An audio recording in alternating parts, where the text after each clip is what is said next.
আপনার যদি স্বপ্ন থাকে ফেসবুক প্ল্যাটফর্মে নিজেকে পরিচিত করে তোলার জন্য, নিজেকে সফল কন্টেন্ট ক্রিয়েটর হিসেবে গড়ে তোলার জন্য, তাহলে আজকের এই ভিডিওটা আপনার জন্য। আমি মনে করি ভিডিওটা একবার নয় শতবার, কারণ আজকে আমি এমন দুইজন মানুষের কথা আলোচনা করতে চলেছি যে দুইজন মানুষ কখনো ফেসবুক প্ল্যাটফর্ম থেকে সফলতা অর্জন করতে পারবে না। তো চলুন ভিডিওটা শুরু করা যাক। অবশ্যই ভিডিওটা ভালো লাগলে লাইক কমেন্ট শেয়ার করে পাশে থাকবেন। প্রথমত যারা যারা অন্যের কন্টেন্ট নিয়ে কাজ করে, ভাই ফেসবুক প্ল্যাটফর্ম এমন একটা জায়গা যেখানে আপনি অন্যের কন্টেন্ট দিয়ে কাজ করলে আপনি হয়তো সামান্য কিছু ভিউ পাবেন, কিন্তু কখনো আপনি সেই কন্টেন্ট দিয়ে নিজের পরিচিতি বাড়াতে পারবেন না। মনে করেন আপনি একটা জায়গায় বাসা তৈরি করছেন, সেই জায়গার সেই জমিটার মালিক কিন্তু আরেকজন, মানে দলিলটা, সেই জমির দলিল আরেকজনের নামে আছে।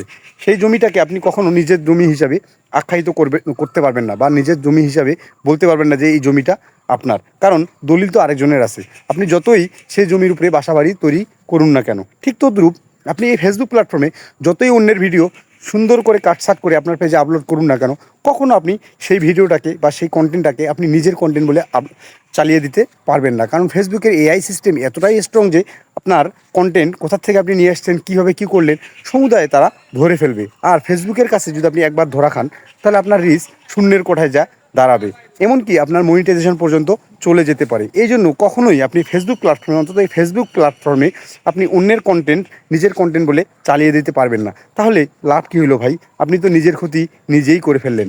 আর অন্যের কন্টেন্ট দিয়ে কাজ করলে আপনি সাময়িক কিছু ভিউ পাবেন, সাময়িক হয়তো কিছু রিচ এঙ্গেজমেন্ট পাবেন, কিন্তু একটা সময় যাবে যখন আপনার পেজে রিচ এঙ্গেজমেন্ট কোনোটাই থাকবে না।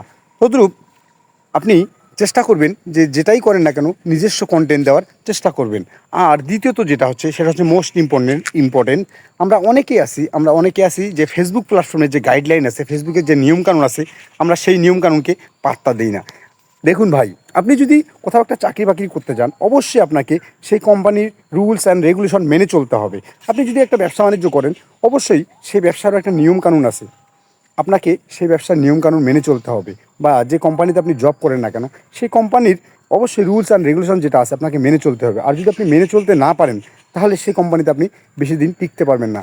আর যদি আপনি সেই কোম্পানির নিয়মকানুন মেনে চলতে পারেন, তাহলে কিছুদিনের মধ্যেই দেখা যাবে যে আপনার প্রমোশন হয়ে যাবে, আপনার ডে বাই ডে উন্নতি হবে।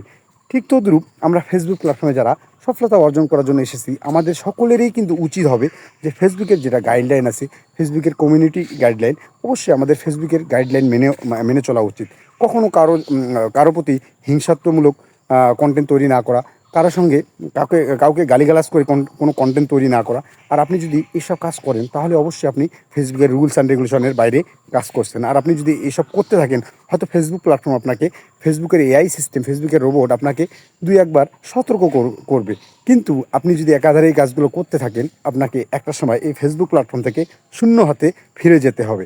তাহলে আমরা কি বুঝলাম? যে এই দুই ধরনের মানুষ কখনো ফেসবুক প্ল্যাটফর্ম থেকে সফলতা অর্জন করতে পারবে না। প্রথমত যারা অন্যের কন্টেন্ট দিয়ে কাজ করে, যারা কপিরাইট কন্টেন্ট নিয়ে কাজ করে তারা, আর দ্বিতীয়ত যারা ফেসবুকের গাইডলাইনকে পাত্তা দেয় না।